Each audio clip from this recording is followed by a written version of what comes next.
விழுந்தது இப்போ வந்து என்னுடைய பிரச்சனைக்காக தான் அப்படின்னு அவர் இப்போ சொல்லி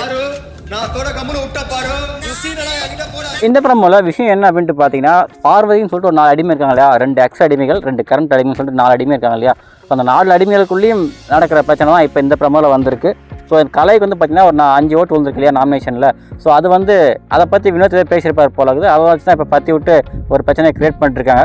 பார்வதிக்கு ஒரு கண்டென்ட் தேவை, ஒரு லைம்லைட் தேவை அப்படின்னா யாரை வேணாலும் போட்டு கொடுத்து என்ன வேணாலும் பண்ணுவாங்க போல இருக்குது. ஸோ அவங்க டீமுக்கு ஒரு ஆளை போட்டு கொடுத்து அவங்க அதில் நேம் தேடணும் அப்படின்னு சொல்லிட்டு பார்க்குறாங்க. ஸோ கலையை கூப்பிட்டு வச்சு உனக்கு 5 ஓட்டு விழுந்தது காரணமே நான் தான் அப்படின்னு சொல்லிட்டு வினோத் சொல்கிறாரா அப்படின்னு சொல்லிட்டு இங்கே பேசிகிட்டு இருக்காங்க. அதுவும் வினோத் காலை விழுவுற மாதிரியே, அதுவும் லிவிங்கில் உட்காந்து சென்டரில் உட்காந்து பேசிகிட்டு இருக்காங்க. ஸோ அவர் காலை விழுற மாதிரியே பேசும். அவர் அங்கேருந்து கிளம்பிட்டார்.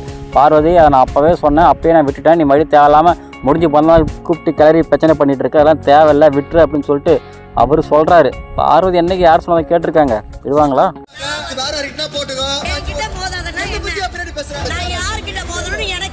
வினோத்தும் தெளிவாக சொல்கிறாரு, பாரு என்னை பற்றி தேவையில்லாமல் பின்னாடி பேசாத அப்படின்னு சொல்லிட்டு. பட் பார்வதி ஒத்துக்கிற மாதிரி தெரியல. நான் எப்போ வேணாலும் யாரை பற்றி வேணாலும் பேசுவேன், அப்படிலாம் நீங்கள் கேட்காதீங்க அப்படின்றாரு. வினோத்தை நீ என்னை பற்றியில் பேசுகிறேன், நான் கேட்க தானே செய்வேன், எதுக்கு நீ என்னை பற்றி நேரத்தில் போட்டு கொடுத்துட்டு அப்படின்னு சொல்லவும், ஏன் வாயி நான் பேசுவேன் அதுக்காக உனக்கு என்ன அப்படின்னு சொல்லிட்டு தன்னோட டீம்மேட் தான், என்ன தான் நம்ம டீம்மேட்டாக இருந்தாலும் அங்கே நம்ம இது போட்டு கொடுத்தோம்னா நமக்கு அங்கே ஒரு பேர் கிடைக்கும் அப்படின்னு சொல்லிட்டு இஷ்டத்துக்கு இறங்கி செய்கிறாங்க. இப்படி ஒரு கேவலமான பேர் இது வரைக்கும் இந்த 8-9 சீசன்லையும் பிக் பாஸ்ல யாருமே பார்த்துருக்கவே மாட்டாங்க.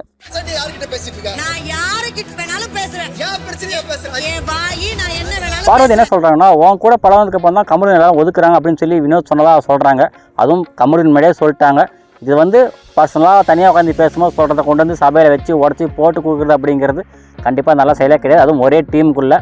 பட் பார்வதி அதெல்லாம் கேர் பண்ணிக்கவே கிடையாது. அவங்க பாட்டுக்கு போட்டு ஒன்று உடச்சிக்கிட்டே இருக்காங்க. வினோத் மேலே எல்லா குற்றச்சாட்டும் சொல்லிக்கிட்டே இருக்கிறாங்க.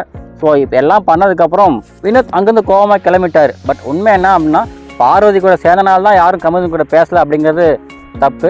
கமருதீனோட வாய் அவரோட கை, அவரோட வாய் அடங்கலை கையும் அடங்கலை அப்படிங்கிறனால யாரும் அவர்கிட்ட பேசுகிற இன்ட்ரெஸ்ட் காமிக்க மாட்டாங்க அப்படிங்கிறது நமக்கு எல்லாத்துக்குமே தெரியும். பட் பிரச்சனை இங்கே வேறு மாதிரி போயிட்டுருக்கு. எனக்கு எப்படி இருக்கும் அப்ப நீங்க சொல்லும் போது